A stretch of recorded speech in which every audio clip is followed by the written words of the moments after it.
బయ్యారి సారీస్ మే 8వ తారీఖున ఓపెనింగ్ జరగబోతుంది. ఎవరైతే షాపింగ్ చేస్తారో 3000 అండ్ అబౌవ్ ఫస్ట్ 200 కస్టమర్స్ కి సారీ రూపాయికే ఇచ్చేస్తున్నారు. జరిగింది. ఇక చివరి ఓటు వరకు కూడా విజయం తమదే అన్నట్లుగా ధీమా, అంటే విజయం తమదే అన్నట్లుగా కూడా ఇక దీది అయితే వెయిట్ చేస్తూ ఉన్నారు.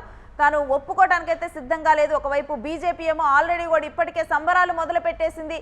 అల్పాహారాలు పంపిణీ చేసుకుంటుంది కార్యకర్తలకి. ఒక ఆల్రెడీ కూడా విజయం కన్ఫర్మ్ చేసేసుకుంది బీజేపీ. కానీ టీఎంసీ మాత్రం ఇంకా కూడా విజయం తమకే వస్తుందని ఎదురు చూస్తూ ఉంది.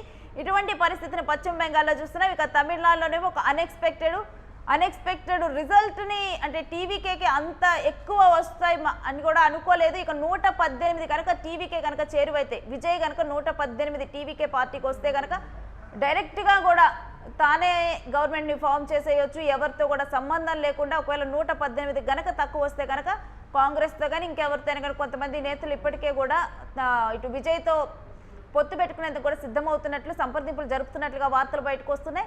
ఇక ఇక్కడ కూడా ఆల్మోస్ట్ మనం చూస్తే కనుక టీవీకే విజయం కన్ఫర్మ్ అయిపోయిందని చెప్పి కూడా ఇక ఒక స్టాంప్ వేసేస్తూ ఉన్నారు. ఈ రకంగా కూడా మనం చూస్తే ఇక అస్సాంలోనైతే ఇక ఆల్రెడీ బీజేపీ లీడ్లో ఉంది. ఇక ఇక్కడ మనం కేరళంకి వెళ్తే కనుక కాంగ్రెస్ కూడా నిజం చెప్పాలంటే ఏ సర్వేలు కూడా ఇంత ఎక్కువ సీట్లు కాంగ్రెస్కి వస్తాయని ఎవ్వరూ చెప్పలేదు. ఎల్డీఎఫ్కి వ్యతిరేకత ఉంది, కానీ ఇంత తక్కువ సీట్లు వచ్చేటటువంటి వ్యతిరేకత ఉందా అంటే ఎస్, అది ఈ ఎలక్షన్స్లోనే మనం చూస్తూ ఉన్నాము. ఎల్డీఎఫ్కి ఎంత వ్యతిరేకత, ఎందుకంటే పినరయి విజయన్ ఒక సౌమ్యుడు, అతని మీద ఒక పాజిటివ్ టాకే ఉంది పినరయి విజయన్ మీద, పార్టీ గురించి పక్కన పెడితే. అయినప్పటికీ కూడా ఒక తక్కువ స్థానాల్లోనే కేరళంలో ఇప్పుడు కొనసాగుతూ ఉంది ఎల్డీఎఫ్. లెఫ్ట్ ఫ్రంట్ తక్కువ స్థానాల్లో. ఇంకా భారతదేశంలో మనం చూసుకుంటే ఎల్డీఎఫ్ ఇప్పటి వరకు అధికారంలో ఉన్నటువంటి ప్రాంతం చూస్తే కేరళ. ఇప్పుడు ఆ ప్రాంతంలో కూడా లెఫ్ట్ ఫ్రంట్ అయితే వెళ్ళిపోవడం జరిగింది. ఇప్పుడు ఇక్కడ కాంగ్రెస్ గవర్నమెంట్ ఫామ్ చేయబోతోంది. ఇక ఈ రకంగా కూడా ఈసారి బీజేపీ వేవ్ కొనసాగిందా అంటే ఎస్, బీజేపీ వేవ్ కొనసాగిందనే చెప్పాలి. ఎందుకంటే ఇక్కడ పశ్చిమ బెంగాల్ ఇది ఒక క్లియర్ ఎగ్జాంపుల్గా చూడొచ్చు. బీజేపీ పశ్చిమ బెంగాల్లో పాగా వేయటం అనేది ఎప్పటి నుంచో కూడా బీజేపీకి అంటున్నటువంటి కళ. 15 సంవత్సరాలకి ఇక్కడ దీదీయే ఉన్నారు. ఇక టీఎంసీ బీజేపీ కార్యకర్తల మధ్య గొడవలు అయితే ఇక ప్రత్యేకంగా చెప్పనవసరం లేదు. ఇది ఒక యుద్ధం. ఎప్పుడు కూడా టీఎంసీకి బీజేపీకి ఒక యుద్ధం అనేది ఉంటుంది పశ్చిమ బెంగాల్లో. లాంటిది ఈసారి టీఎంసీని పక్కకు నెట్టేసి బీజేపీ రాగలిగింది. అది కూడా ఒక స్పష్టమైన మెజారిటీ క్లియర్ కట్గా కూడా కనిపిస్తూ ఉంది.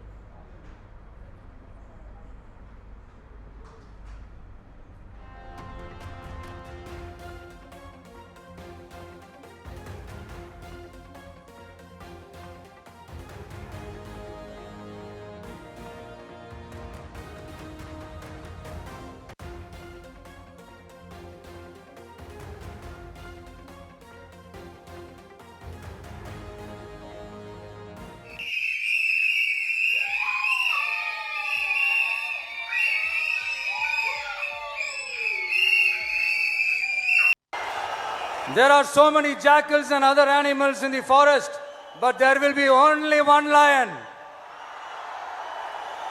And even if it is single, it will be the king of jungle. It is not only a description, but also a clear declaration. சிங்கத்தை பத்தி பேசிட்டு நம்ம சிங்க குட்டிகளையும் சிங்க பெண்களையும் பத்தி நம்ம பேசாம இருக்க முடியுமா? அவங்களே எப்படி நான் மறப்பேன்? அவங்க தான் என்னுடைய உயிராச்சே, என் நெஞ்சில் குடியிருக்கும். తమిళనాడులో విజయ్ కింగ్ మేకర్ అంటూ కూడా అనేక కథనాలు మనం చూసాం. కానీ ఇప్పుడు విజయ్ కింగ్ మేకర్ కాదు, విజయ్ కింగ్ అయిపోయాడు. విజయ్ కింగ్ కాబోతున్నాడంటే యాక్సిస్ మై ఇండియా ముందుగానే తన సర్వేలో ఫలితాల్లో చెప్పడం జరిగింది. ఏ సర్వేలో కూడా చెప్పకపోయినా కానీ దీంట్లో 98 నుంచి 110 స్థానాల వరకు కట్టబెట్టింది ఆ సర్వేలో. ఇప్పుడు అదే రకంగా కూడా ఇప్పుడు ఆధిక్యంలోనైతే కొనసాగుతున్నారు. ఇక విజయ్ కింగ్గా మారిపోయినటువంటి పరిణామాలు మనం చూస్తున్నాం. సినిమాల్లోనే కాదు, తలపతి విజయ్ ఇప్పుడు ఏకంగా రాజకీయాల్లో కూడా మొదటి అడిగే చాలా గట్టి అడిగేశాడు. గ్రౌండ్ బ్రేక్ అయ్యి అడిగేశాడు విజయ్. దెబ్బకి అడుగు వేశామా కుంభస్థలం బద్దలు కొట్టాలి అన్న డైలాగ్ లాగా ఇప్పుడు విజయ్ అయితే కుంభస్థలం బద్దలు కొట్టి వెళ్ళి సీఎం సీట్లో కూర్చోబోతున్నాడు విజయ్. ఇక దీనికి సంబంధించినటువంటి డీటెయిల్స్ మా ప్రతినిధి కిరణ్తో మాట్లాడి తెలుసుకుందాం. ఎస్ కిరణ్, కింగ్ మేకరా అంటే కింగ్ మేకర్ని కాదు, నేను కింగ్నే అంటూ కూడా విజయ్ ఇప్పుడు ఏకంగా కూడా 100కు పైగా స్థానాల్లో ఆధిక్యంలో కొనసాగుతున్నాడు.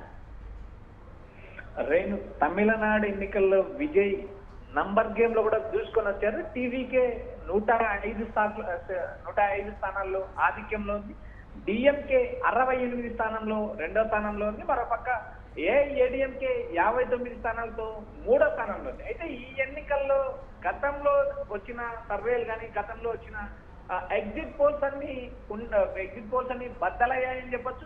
ప్రదీప్ గుప్తా ఇచ్చిన సర్వే మై యాక్సెస్ సర్వే మాత్రమే కరెక్ట్ అయిందని చెప్పొచ్చు. విజయ్ 98 నుంచి 120 సీట్ల మధ్య సాధిస్తారని అంచనా వేశారు. అయితే ఇక్కడ ప్రధానంగా ఈ ఎన్నికల్లో విజయ్ కింగ్ అయ్యారు అనేది స్పష్టంగా చెప్పొచ్చు. నేరుగా విజయ్ 2 సంవత్సరాల కాలంలోనే, పార్టీ పెట్టిన 2 సంవత్సరాల కాలంలోనే అనూహ్యంగా తెరపైకి వచ్చారు, రాజకీయాల్లోకి వచ్చారు. ఏ ఒక్కరోజు కూడా ప్రజల్లోకి వెళ్ళి ప్రచారం చేసిన నేపథ్యం లేదు. నేరుగా తన వాహనంపైనే ఉంటూ ప్రజలను ఆసక్తికరమైన ప్రసంగాలతో ప్రజలను ఆకట్టుకున్నాడు. ఒకానొక సమయంలో సెంటిమెంట్ రాజేశారు, భావోద్వేగం రేకెత్తించారు. తమిళ ప్రజలు మరోసారి సెంటిమెంట్ వైపు మొగ్గి చూపారు. జెన్జీ ఓటర్లే కాకుండా 30 నుంచి 40 సంవత్సరాల మధ్య ఉన్న ఓటర్లు ఎంటైర్ కుటుంబాలే విజయ్కి ఓటేశారని ఈ ఎన్నికల్లో స్పష్టమవుతుంది. దేశ విదేశాల నుంచి దాదాపు 240 ఫ్లైట్లలో విజయ్ అభిమానులు ఇతర దేశాల నుంచి వచ్చి ఓట్లేసిన నేపథ్యం ఉంది. వచ్చిన ప్రతి ఓటర్కి మీరు సైకిల్లో వస్తారా, కార్లో వస్తారా, నడుచుకుంటూ వస్తారా, విమానంలో వస్తారా, హెలికాప్టర్లో వస్తారా, వేటిలో వచ్చి ఓటేయండి. ఒక్కసారి నేను చెప్పిన మాట వినండి, రాబోయే 5 ఏళ్ళు మీరు చెప్పింది నేను వింటానంటూ విజయ్ చేసిన ప్రసంగాలకు తమిళనాడు ప్రజలు జై కొట్టారని స్పష్టంగా ఈ ఎన్నికల్లో అర్థమవుతుంది. అధికార డిఎంకేని కంగు తినిపించింది టీవీకే క్షేత్రస్థాయిలో పార్టీ బలపడకోకుండానే, క్షేత్రస్థాయిలో పార్టీ నిర్మాణం జరగకుండా నేరుగా ఎన్నికల్లో తీసుకొని వచ్చి ఎంజీఆర్ తర్వాత ఒక భారీ స్థాయిలో రికార్డు బద్దలు కొట్టారు విజయ్ అని చెప్పొచ్చు. ఈ ఎన్నికల్లో విజయ్ కింగ్ మేకర్ అంటే డెఫినెట్లీ ఈజ్ ఎ కింగ్ అని ఈ ఎన్నికల్లో అంటే కిరణ్ దీంట్లో తాను కింగ్ అవ్వబోతున్నాను అని విజయ్కి ముందే తెలుసని మనం చూడాలా. ఎందుకంటే త్రిష ఒక 2 రోజుల క్రితం ఒక పోస్ట్ పెట్టిన దాంట్లో కూడా తన టైం వచ్చింది అన్నట్లుగా కూడా ఒక పోస్ట్ పెట్టారు త్రిష. త్రిష 2 రోజుల క్రితం పెట్టిన ఒక పోస్టు తీవ్ర స్థాయిలో వైరల్ అయింది. మనం చూసాము. మే మాసం మాది, మే మాసం మీది అంటే రెండు అర్థాలు ఇక్కడ. మే మాసం అంటే ఈ రోజు త్రిష 43వ పుట్టినరోజు. మరోపక్క విజయ్కి ఈ ఎన్నికల్లో గెలుపోవటం శాసించే రోజు. ఇద్దరికి ఇదొక మరుపురాని గుర్తని చెప్పొచ్చు. ఎందుకంటే విజయ్ నేరుగా త్రిష తిరుమల నుంచి విజయ్ ఇంటికి చేరుకున్నది, విజయ్కి నేరుగా శుభాకాంక్షలు తెలియజేసింది. మరోపక్క విజయ్ కూడా త్రిషకు బర్త్డే శుభాకాంక్షలు తెలియజేశారు. ఏదైతే తమిళ రాజకీయాల్లో త్రిష ఒక కీ రోల్ పోషిస్తుందంటూ అంచనాలు, ఊహాకణాలు మొదలై ఇప్పటికే విజయ్ 2 స్థానాల్లో ఆధిక్యంలో ఉన్నారు. పెరంబూరు, తిరుచి ఈస్ట్. ఒక స్థానంలో విజయ్ రాజీనామా చేయాల్సి ఉంటుంది. అయితే ఇక్కడ విజయ్ తండ్రి చంద్రశేఖర్ పోటీ చేస్తారా లేక త్రిష పోటీ చేస్తుందా అనేది కూడా ఒక రాజకీయ ప్రచారం అప్పుడే ఊపందుతుంది. మరోపక్క ఈ ఎన్నికలకు ముందే త్రిష టీవీకేకి సంబంధించిన అభ్యర్థులు త్రిష ఇంటి ముందు క్యూ కట్టిన నేపథ్యం చూసాం. చాలా మంది అభ్యర్థులు టికెట్ల కోసం త్రిషను రికమెండేషన్ అడిగిన విధానం చూసాం. అయితే ఎన్నికల పోలింగ్ రోజు కానీ కౌంటింగ్ రోజు కానీ త్రిష ఇచ్చిన మెసేజ్ కూడా ప్రజల్లో పాజిటివ్ సంకేతాలు. ఇది ఎన్నికల రోజు కూడా ప్రతి ఒక్కరూ ఓటు హక్కు వినియోగించుకోవాలి, ఎక్కడ ఉన్న ఓటర్లు తమ ఓటు హక్కును వినియోగించుకోవాలంటూ త్రిష కోరడం. అంతకుముందు రోజే విజయ్ భారీ లెటర్ రాయడం, అదేవిధంగా కన్నీళ్లు, ఏదైతే బహిరంగ సభలో కన్నీళ్లు పెట్టుకోవడం. మీరు ఒక్కసారి నా మాట వినండి, నాకు ఓటేయండి, వచ్చే 5 ఏళ్ళు మీ మాట నేను వింటానంటూ విజయ్ చేసిన ఈ భావోద్వేగ ప్రసంగాలు దేశ విదేశాల నుంచి వచ్చిన అభిమానులు, మరోపక్క విజయ్కున్న మాస్ ఫాలోయింగ్, సినీ గ్లామర్, ఈ అన్ని కలిసి వచ్చి ఈ ఎన్నికల్లో విజయ్ బంపర్ హిస్టరీ క్రియేట్ చేశారు. 105 సీట్ల ఆధిక్యంలో టీవీకే కొనసాగుతుంది. కింగ్ మేకర్ అనుకున్న స్థాయి నుంచి కింగ్ స్థాయికి ఎదిగారు. తమిళనాడు రాజకీయాల్లో ఒక నూతన ఒరవడి క్లియర్ గా విజయ్ సృష్టించారని స్పష్టంగా చెప్పచ్చు. కిరణ్, ఇంకొకటి ఏంటంటే కొంతమంది దీని మీద మాట్లాడుకుంటుంది ఏంటంటే కేవలం అంటే ఒకటి అంటారు కదా, మనం ఎంత చేసినా కానీ మనకి కొంతైనా లక్ ఉండాలని చెప్పి విజయ్కి కొంత లక్ కూడా ఉంది. అందుకని త్రిష ఎపిసోడ్ కానీ తన జీవితంలో పార్టీ పెట్టిన తర్వాత కరూర్ సంఘటన కానీ ఇవన్నీ ఎన్ని వచ్చినా కానీ ఆ నెగిటివిటీ ఇంపాక్ట్ అనేది విజయ్ మీద ఈ సంత కూడా పడలేదు అని చెప్తున్నారు. విజయ్ మీద వచ్చిన ఆరోపణలు, విజయ్ మీద వచ్చిన వివాదాలు ఈ రెండు విజయ్కి తమిళనాడులో సానుభూతి పవనాలు బలంగా వీచాయని స్పష్టంగా చెప్పొచ్చు. కరూరు సంఘటనలో 41 మంది మరణించిన వ్యవహారం కావచ్చు, జననాయకం సినిమా ఇప్పటికీ రిలీజ్ కాకపోవడం కావచ్చు, మరోపక్క విజయ్ భార్య సంగీత చెంగల్పట్టు కోర్టులో విడాకుల పిటిషన్ దాఖలు చేయడం కావచ్చు, మరోపక్క ఎన్నికల ప్రచారంలో కూడా విజయ్ ని ఎన్నికల కమిషన్ అడ్డుకోవడం, పలు చోట్ల బహిరంగ సభలు రద్దు కావడం, కొన్ని చోట్ల ప్రచారం చేయలేకపోవడం, ఈ మొత్తం సంఘటనలన్నీ విజయ్ కి ఎన్నికల్లో పాజిటివ్ ధోరణి చూపించాయి. చివరి 3 రోజులు ఎన్నికల పోలింగ్ కు చివరి 3 రోజులు విజయ్ చేసిన ప్రసంగాలు, విజయ్ చేసిన లేవనెత్తిన అంశాలు కూడా తమిళ ప్రజల గుండెలను హత్తుకున్నాయని స్పష్టంగా చెప్పొచ్చు. ఏదైతే ఎంజీఆర్ తరువాత తమిళనాడు రాజకీయాల్లో ఒక నూతన ఒరవడి సృష్టించారు. మరొక తమిళ ప్రజలు కూడా అంటే విజయ్ కి జనాల్లో అంత విజిబిలిటీ ఇచ్చింది, అంత విజిబిలిటీ పెరిగేలా చేసింది బీజేపీ అనే దాని మీద మీరేమంటారు కిరణ్? రేణు, ఇక్కడ బీజేపీ ఒకానొక సమయంలో విజయ్ పైన ఒత్తిడి చేసింది అనేది వాస్తవం. ఎందుకంటే ఎన్డీఏ కూటమిలోకి విజయ్ రావాలని ఆహ్వానించారు. పళనిస్వామి కావచ్చు, నేరుగా మోడీ, అమిత్ షా లాంటి నేతలు కూడా నేరుగా జోక్యం చేసుకున్నప్పటికీ తాను బీజేపీ సిద్ధాంతాలకు వ్యతిరేకం, బీజేపీ తనకు సైద్ధాంతిక శత్రువు కాబట్టి తాను బీజేపీతో పొత్తు పెట్టుకునే పరిస్థితి లేదు. ఎవరైనా కలిసి వస్తే స్థానికంగా పార్టీలతో పొత్తు పెట్టుకోవడానికి ఆయన ఆఫర్ ఇచ్చారు. మరొక ఎన్నికలకు ముందు కాంగ్రెస్ పార్టీకి 70 అసెంబ్లీ స్థానాలు ఇస్తానంటూ ఆయన ఓపెన్ ఆఫర్ ప్రకటించారు.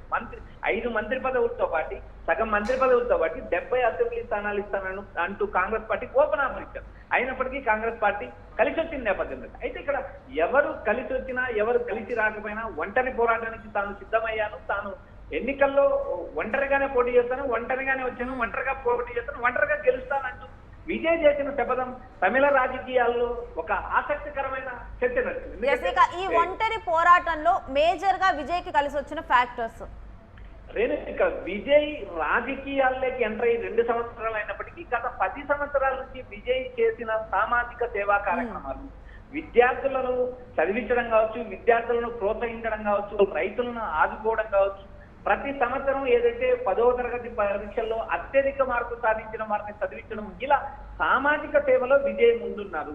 గత ఎన్నికల్లో అనధికారికంగా 2021 ఎన్నికల్లో బీజేపీకి వ్యతిరేకంగా అనధికారికంగా డిఎంకేకి మద్దతు ఇచ్చిన విజయ్ అనతి కాలంలోనే పార్టీ పెట్టిన తర్వాత ఆయన 2 సంవత్సరాల్లోనే అధికారంలోకి రావడం కీలక పాత్ర వస్తుంది. ఇక్కడ బీజేపీ విజయ్ని అడ్డుకున్నప్పటికీ కూడా విజయ్కి తమిళనాడులో ఉన్న సెంటిమెంట్, తమిళనాడు ప్రజలకు యాంటీ బీజేపీని తమిళనాడు ప్రజలు వ్యతిరేకిస్తారు. ద్రవిడవాదం, బీజేపీ సిద్ధాంతాలకు తమిళనాడు వ్యతిరేకంగా ఉంటుంది. తమిళనాడులో బీజేపీని అధికారంలోకి రానివ్వమంటూ గతంలో స్టాలిన్ ప్రకటన చేశారు. ఇప్పుడున్న విజయ్ కూడా ప్రకటన చేసిన నేపథ్యం చూసాం.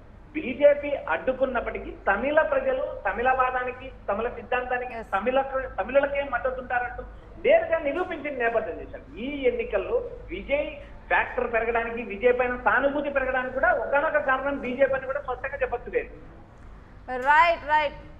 రైట్ కిరణ్, మీరు హోల్డ్ లో ఉండండి. ఇక మనం చూస్తున్నాం ఇప్పుడు తమిళనాడులో చూసుకుంటే ఇప్పుడు టీవీకే 108 స్థానాల్లో ఆధిక్యంలో కొనసాగుతుంది. అన్నా డిఎంకే 60 స్థానాల్లో, ఇక డిఎంకే 66 స్థానాల్లో కొనసాగుతూ ఉన్నారు. ఇక